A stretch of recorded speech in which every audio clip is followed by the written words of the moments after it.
Hello, hi guys! Magandang hapon sa inyo lahat. This is Chin from Asagari Channel, a faith healer o Zamatar reader. So ngayong hapon natutigan natin ang nagsasabi sa inyo ng ating mga gabay. This is a special gabay for the month of January 8 hanggang January 15 for the sign of Gemini. So Gemini, welcome to my channel. Ano kayang messages, advices ng spirit guides ang ating masasaga for today's video? Kano naman kayang energy o kaganapan sa buhay ng mga Gemini ang ating mga hagilap? So guys, this reading is a journey namang hindi lahat makaka-resonate. Kunin lamang pa makaka-relate sa inyo and comment down below kung kaninong energy ang ating nasaga. And of course, don't forget to like and subscribe my channel and hit the notification bell for more videos updates. And of course, maraming salamat po sa mga walang sawang pagsuporta sa aking channel, lalo na yung hindi skip ng ads. Naway pagpalain po kayo ng Diyos at may kapal, siksik diglig nag-uumapa ang biyayang manambalik sa inyo. So guys, kumapit ka na dahil nandito na ang mensahe sa iyo para ng ating mga gabay. First special gabay.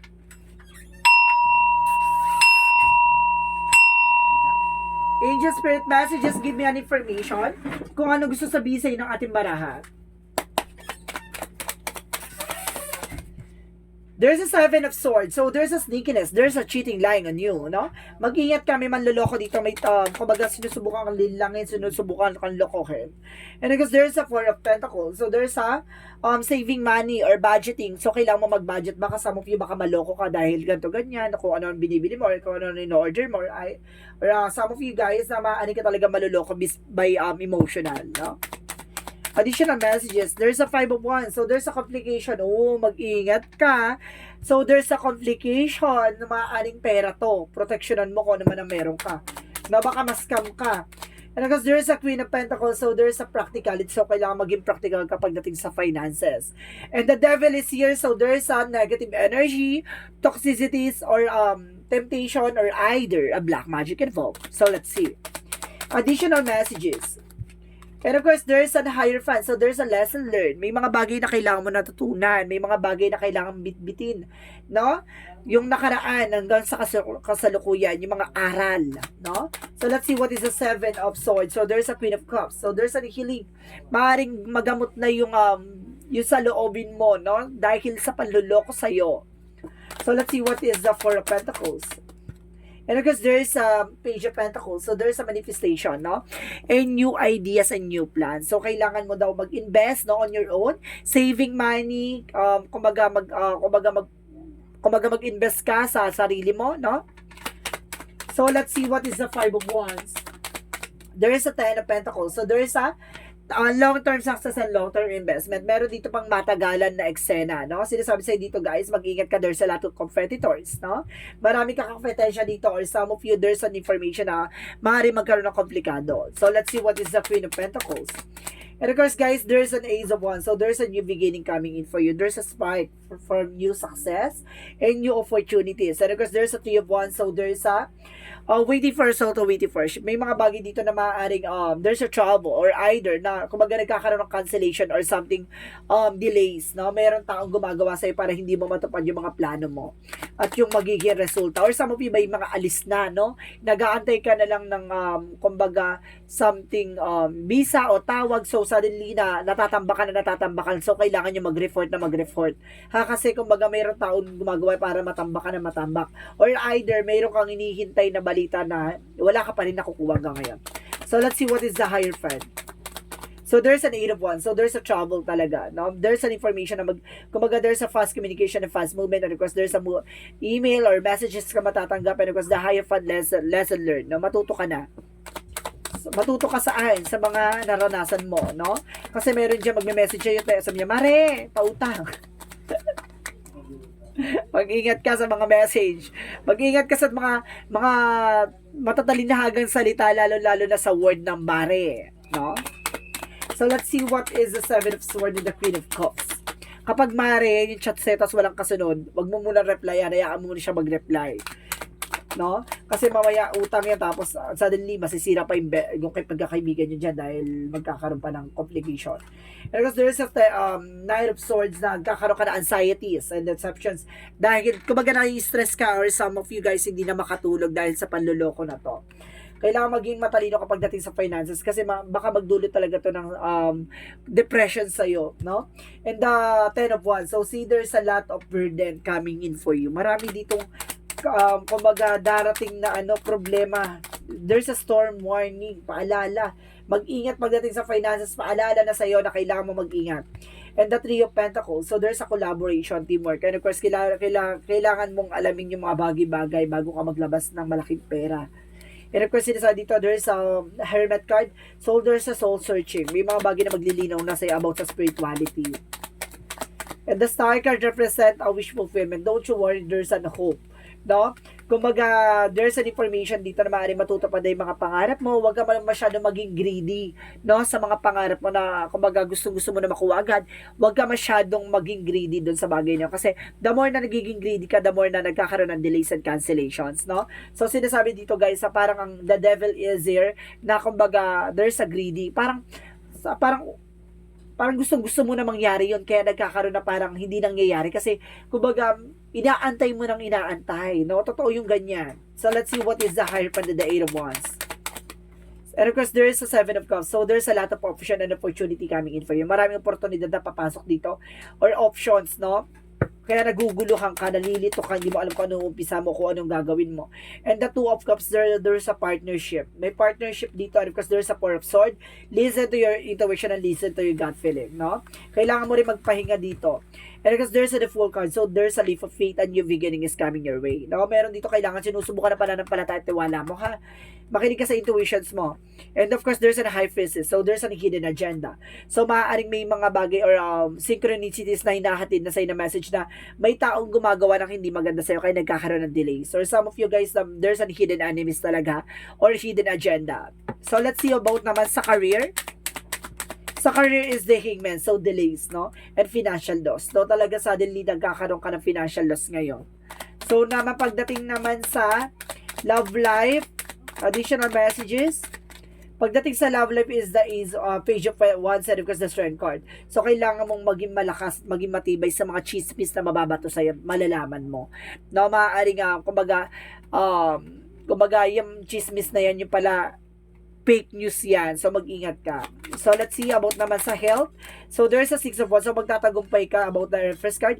Maaaring magbuntis ka or some of you, there's a new beginning pagdating sa health. No? Gagaling ka sa karamdaman mo or there's a renewal. There's a possible talaga. There's a fertility. Maaaring magbuntis ka. So, let's see what is additional messages for Magical Fairy messages. For Magical Fairy, Angel Spirit Guide, please give an information. And of course, guys, there is a children. So, some of you guys, magkakaroon ka talaga ng anak. There's a possible. No? So, let's see what is a Yin and Yang Oracle card. For Yin and Yang Oracle card, Angel Spirit Guide, please give an information. So, there is a message and dream. So, may matutupad ka ng pangarap dito. And of course, there's a harvest time. Wow! Sa lahat ng mga pinagpagura mo, ito na. Deserve mong maging masaya. And there's a past, lack, suffering. So, ibig sabihin dito mayroong mga bagay na hindi ka pa makamove on from the past. No? So, let's see what is Arcangel Raphael. Arcangel Raphael messages. So, there is a relationship. So, some of you, there's a relationship dito, ha? Na, kumbaga, bagong relation. And there's an alternative medicine. So, kailangan mo ng alternatibong medisina, no? Na makakatulong sa'yo for your health. No? So, let's see what is additional messages.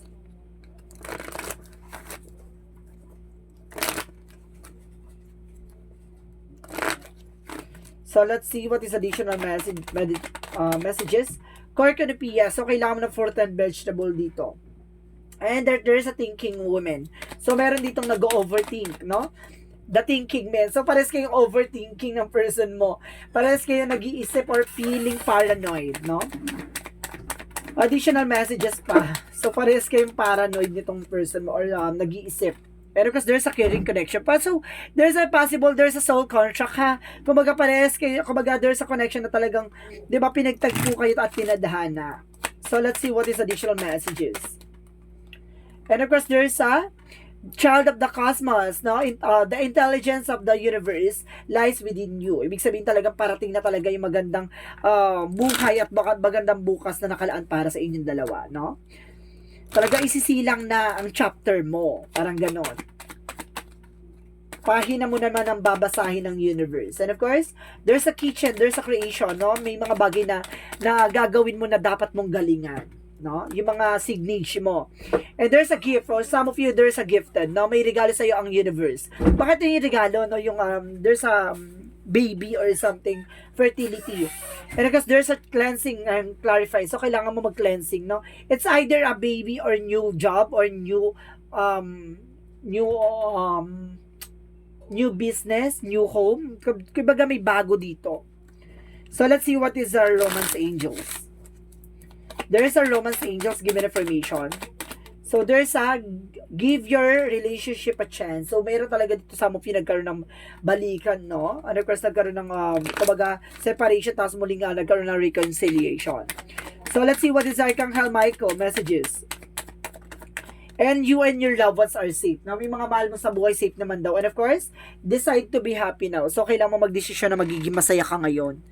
No? Kailangan mo maging being optimistic, panatili mong positibo ka sa lahat ng bagay. Chakra messages, get more information. Self-worth. So, alam mo dapat kung ano yung halaga mo, kung ano ba talaga mission mo sa buhay mo, ganon. And because there's a vanity, iwasan mo yung mga walang kabuluhang bagay, no? Yung mga bagay-bagay na alam mong hindi magbe-benefit sa huli. And because there's a completion, huwag mong hayaan mahuli ang lahat. Ganon, diba? Kailan ka magsisikap kung kailan matanda ka na, kailan ka magsisisi, no? Kung kailan wala na, ganon. So, there's a leadership. Kailan ka magtatrabaho, kailan hindi mo na kaya magtrabaho, o ugod-ugod ka na. So, sinasabi dito, there's a possible na kailangan mong gawin yung mga bagay-bagay hanggat may panahon at oras ka pa. And because there's a leadership, so kailangan mong, kaya mong pamunuan kung ano na sa situation mo. And there's an energy healing work. So, kailangan mo ng healing session. No, it's either spiritual or medical. So, let's see what is additional messages for angel spirit guides. So, there's a friendship. So, some of you guys, there's a friendship dito. And there's an indecision, no? May mga bagay na hindi ka pa mapagdesisyonan. Magulo-gulo pa yung isip mo at maaring kailangan mo pa ng oras at panahon para magdesisyon. And there's a courage na kailangan mong i-enhance yung confidence mo nang sa ganun, kumbaga, malabanan mo yung takot at pangamba mo. So, let's see what is the Monsology. Ang Monsology represent a balance in spiritual and practicality. So, kailangan maging balance na about sa spiritual. Kasi mamaya hindi pala medical yung sakit mo, mamaya spiritual. So, kailangan mo magpagamot sa albularyo. And of course, there's a step out of your comfort zone. Kailangan mo nang kumawala sa comfort zone. So, kailangan mo nang kumawala sa kinakatakutan mo. Yung mga bagay na parang kumbaga, nahihiya ka, natatakot ka, kailangan mong mag-take ng risk. And of course, your hard work is paying off. Lahat ng mga pinaghirapan mo, lahat yan may kabayaran. So, ibig sabihin, kumbaga, trabaho lang trabaho, gawa lang ng gawa ng eksena. Para nasa ganon, ani ka na lang ng ani. No? Let's see what is the Jesus loving quotes. Heal the word, heal the sick that they're in, and say unto them, the King of God is come to you. So, see, pagagalingin ka ni God sa anumang uri ng karamdaman o sugat ng nakaraan. Na may mga bagay lang talaga na kailangan mo maranasan bago ipakita sa iyo yung magandang kinabukasan na nakalaan para sa iyo. Diba? Kumbaga, iyahasa ka muna niya bago niya, kumbaga, isaba ka sa mas matinding eksena. So, let's see. Mag-isip kayo ng angels answer nyo, question nyo, guys, ha? Nandito yung angels answer. Mag-isip kayo ng question nyo. Bibilang ko ng 3. Kailangan ng pag-isip ka na, okay? 1 2 3. Angels answer. Give me an answer for the question. Anong sagot sa katanungan mo? Oh my God. Sinasabi dito, there is a forgiveness. So, kailangan mo ng kapatawaran. And of course, there's a no. And there's a no. So, there's a possible no. Na may mga bagay na hindi ka ginagawa at hindi mo dapat gawin. Or may mga bagay na hindi pwede. There's a no. Now, let's see what is an angel's number.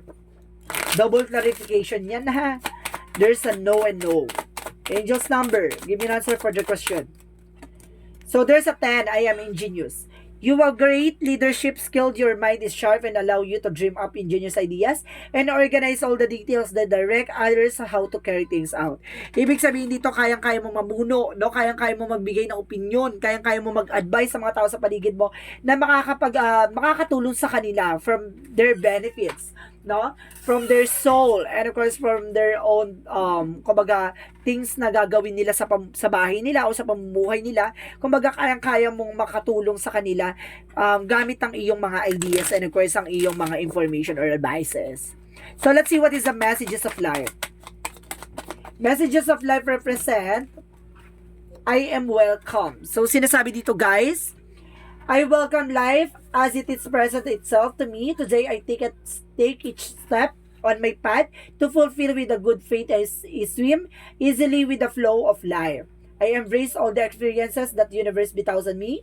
Even those that may prove challenging, I know all will fall into place of my greater good. So see, kumbaga wini-welcome ka ni God na parang, di ba? Parang this is your moment, no? Lahat ng mga sinakripisyo mo, hindi yan masasayang. So sinasabi sa dito, pinatibay at pinalakas ka niya ng tiwala at pananampalataya mo. Kaya ngayon, kumbaga, inaalaw ka ng Diyos na kumbaga magpatuloy sa ginagawa mo at kumbaga yung mga naranasan mo pinoprove mo lang na kayang-kaya mong kumbaga lagpasan pa yung mga susunod na eksena na ayon sa ikabubuti mo, no? Kumbaga nag-iisip ka na ng tama, hindi ka na nag-iisip ng bagay na ikakasama. So guys, this is a special gabay for the month of January 8 hanggang January 15 for the sign of Gemini. So Gemini, maraming salamat for your wonderful reading.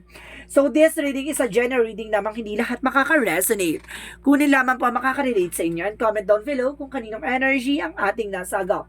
And of course, once again, this is Chin Rodriguez from Masagari Channel, a faith healer, also mata reader. Maraming salamat guys sa mga walang sawang pagsuporta sa aking channel, lalo-lalo na hindi nag-skip ng ads. Naway pagpalahin kayo ng Diyos at may kapal. Siksik-liglig na gumapang biyayang manumbalik sa inyo. And of course, maraming salamat and see you in the next video. Bye-bye. And babush.